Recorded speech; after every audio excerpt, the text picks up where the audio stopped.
이 시간 우리에게 주신 하나님의 말씀은 느헤미야 3장 10절 12절 말씀입니다. 거룩하신 하나님의 말씀입니다. 그 다음은 하루마베의 아들 여다야가 자기 집과 마주대한 곳을 중수하였고, 그 다음은 하삼느야의 아들 핫두스가 중수하였고, 그 다음은 예루살렘 지방 절반을 다스리는 할로에스의 아들 살룸과 그의 딸들이 중수하였고. 아멘. 오늘 본문 12절에 나오는 그의 딸들이 중수하였고를 오늘 말씀의 제목으로 삼습니다. 이 말씀이 저와 여러분의 삶으로 고백되기를 간절히 축복합니다. 느헤미야 3장은 예루살렘 성벽을 재건한 사람들의 명단이 나옵니다. 2장에서 느헤미야는 이스라엘 사람들에게 성벽 재건에 대한 필요성을 말했고, 그 말에 힘입어 이스라엘 백성들은 성벽을 재건하기 시작합니다.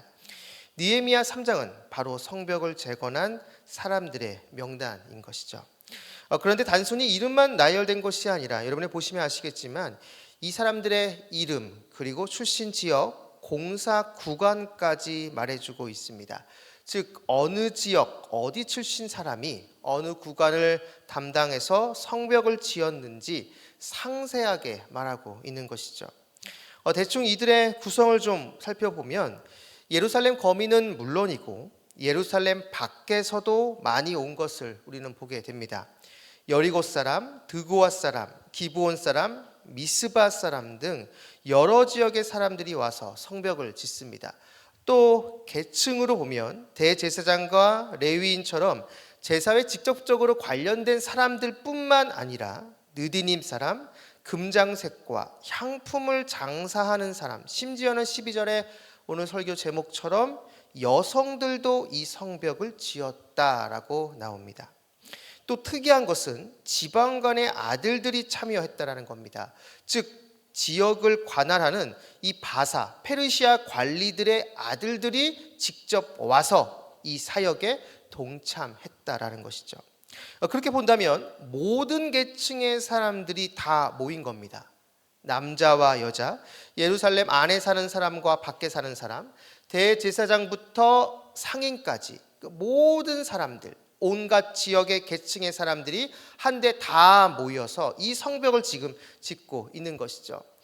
이스라엘 역사상 모든 지역, 모든 계층의 사람들, 남녀가 통틀어 하나가 돼서 이 하나님의 일을 한 경우는 오늘 본문에 나오는 이 성벽을 짓는 일이 거의 유일합니다.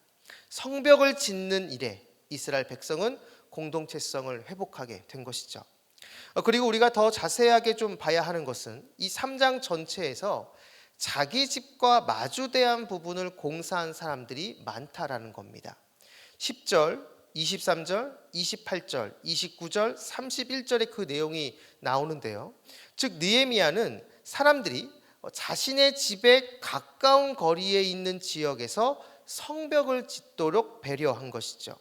이러한 배려는 공사하는 사람들이 자신의 집에서 오가기 편하게 하기 한 것이고, 또 사람의 심리상 자기 가족을 보호하기 위해서라도 자기 집 근처의 성벽을 튼튼하게 세울 것이기 때문입니다.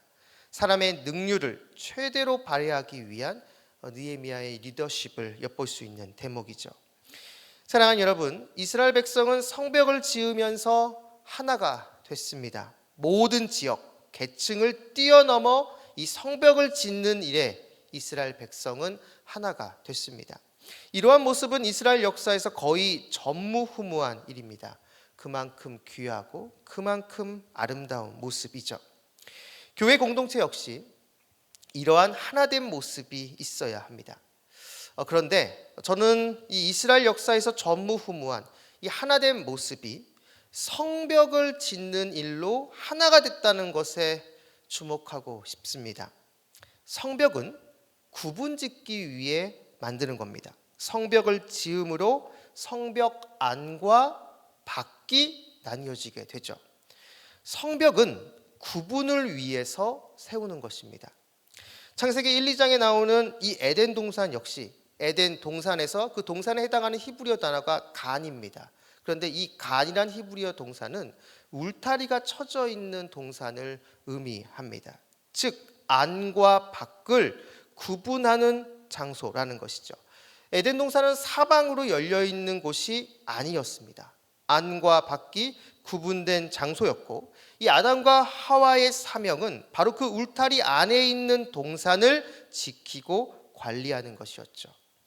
성벽을 지으면서 이스라엘 백성들이 하나가 됐다라는 것을 저는 교회 공동체는 세상에서 세상과 구별된 모습을 보여줄 때 비로소 하나가 된다라고 해석하고 싶습니다. 그럼 어떻게 세상과 구별될 수 있는가? 그것은 바로 하나님 말씀을 통해서입니다. 하나님 말씀으로 세상과 다른 모습을 보여줄 때, 그리고 그러한 사람들이 모일 때 그 공동체는 계층을 초월해서, 지역을 초월해서 하나된 공동체가 될 수 있다라는 것이죠. 더 정확하게 말하면 교회 공동체는 세상과 말씀으로 구별되고 말씀으로 하나가 돼야 한다라는 것입니다. 그렇게 우리는 우리 안에 말씀으로 성벽을 쌓아야 합니다.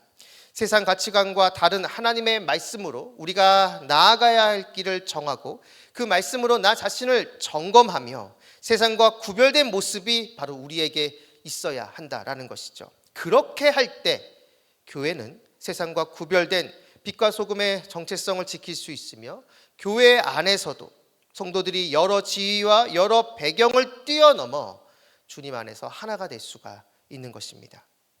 바라기는 우리 말씀삼 공동체가 이러한 모습이 있기를 바랍니다.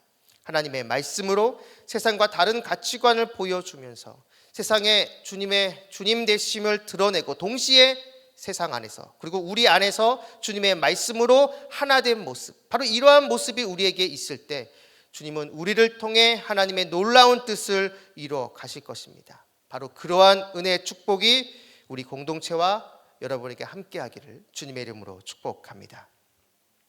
이렇게 느헤미야 3장은 성벽을 재건하는 사람들의 명단이 나열되어 있는데, 자세히 보면 이 모든 것을 주관하는 느헤미야의 이름이 나오지 않습니다. 3장 16절에 느헤미야의 이름이 나오긴 나오지만 이 사람은 우리가 알고 있는 그 느헤미야가 아닙니다. 동명이인인 것이죠. 그렇다면 왜 느헤미야의 이름이 나오지 않는가? 혹자는 이 느헤미야는 모든 공사의 총괄 책임자이기 때문에 개별 구간을 맡은 사람들 명단에는 포함되지 않은 것이다 라고 이야기를 합니다. 느헤미야는 지도자이기 때문에 이 명단에 당연히 빠졌다라는 것이죠. 물론 이것도 굉장히 타당한 설명이 됩니다. 그런데 저는 다른 관점에서도 설명이 된다라고 보는데요. 대제사장까지 모두 나서서 일하는 상황에서 행동하는 지도자였던 느헤미야가 일하지 않았다라는 것, 그렇게 보기는 어렵기 때문입니다. 아마도 느헤미야도 직접 같이 일했을 것입니다. 다만 일부러 자신의 이름을 뺐던 것이죠. 실제로 그렇게 보는 학자들이 많습니다. 만약 그렇다면 여기서 우리는 느헤미야의 탁월한 모습을 봅니다.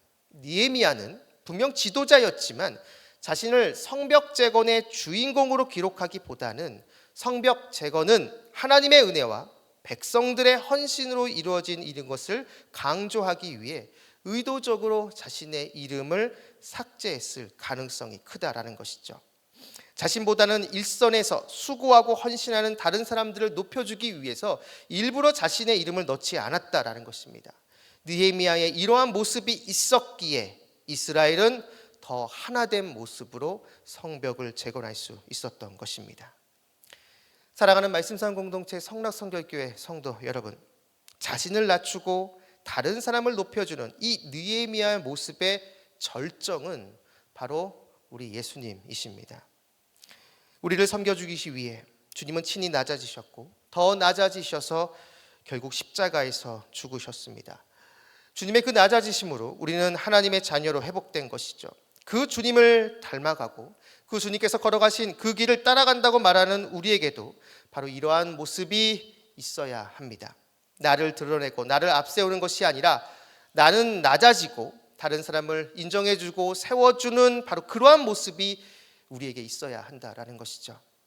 다른 사람을 시기하고 질투하는 모습이 아니라 다른 사람이 잘된 것을 진정 기뻐해주며 축하해주는 모습이 우리에게 있어야 한다는 것입니다. 바로 그러한 사람이 주님의 길을 따라가는 사람이고, 바로 그러한 사람의 모습을 통해서 교회 공동체가 주님 안에서 하나가 될 수가 있는 것이죠. 더불어 교회가 하나가 될 수 있는 더 큰 방법은 하나님의 말씀을 지킬 때입니다. 말씀으로 성벽을 쌓아 세상과 구별된 공동체임을 명확히 하고 그 말씀에 순종하는 삶을 살아갈 때 교회 안에서 모든 성도들은 하나가 될 수가 있습니다. 교회의 교회됨은 하나님 말씀을 지킴으로 세상과 구별될 때 가능합니다. 하나님 말씀을 내 삶의 기준과 잣대로 삼을 때 우리는 세상과 구별될 수 있으며 더불어 내 옆에 있는 지체들, 옆에 있는 성도들과 하나가 될 수가 있다라는 것이죠. 바라기는 이곳에 계신 여러분 모두가 오늘 이 말씀을 기억하시면서 말씀으로 세상과 구별된 모습을 보이고 말씀대로 주변 사람들을 섬기면서 작은 예수의 모습으로 언제나 항상 승리하는 저와 여러분 우리 모두가 되기를 주님의 이름으로 축원합니다. 기도하겠습니다. 우리의 모든 것 되신 아버지 하나님, 오늘도 우리에게 말씀을 주시고 이 말씀을 붙잡고 기도하게 해주심을 진심으로 감사드립니다. 말씀으로 성벽을 쌓아 세상과 구별된 모습이 우리에게 있게 하여 주옵소서. 세상과 동화된 모습이 아닌 구별된 모습으로 빛과 소금의 정체성을 잃지 않게 하여 주옵소서. 그리고 말씀에 순종함으로 교회 안에서 서로가 서로를 포용하고 받아주는 하나된 모습이 있게 하여 주시옵소서. 특별히 주님을 닮아 다른 사람을 세워주고 인정하는 모습이 우리에게 있기를 원합니다. 나를 앞세우고 나를 내세우기보다는 다른 사람을 인정하며 세워주는 넉넉한 주님의 마음을 품게 하여 주시옵소서. 오늘 하루의 첫 시작입니다. 오늘 하루 동안 우리 모든 성도님들과 함께 해주셔서 길의 위험과 사람의 위험과 여러 환경의 위험에서 우리를 지켜주시고 무엇보다 우리 마음속에 우리를 끊임없이 유혹하는 음란과 거짓과 교만과 시기와 탐욕의 유혹에서 우리를 건져 주옵소서. 감사드리며 예수님의 이름으로 기도드립니다. 아멘. 공동 기도문입니다.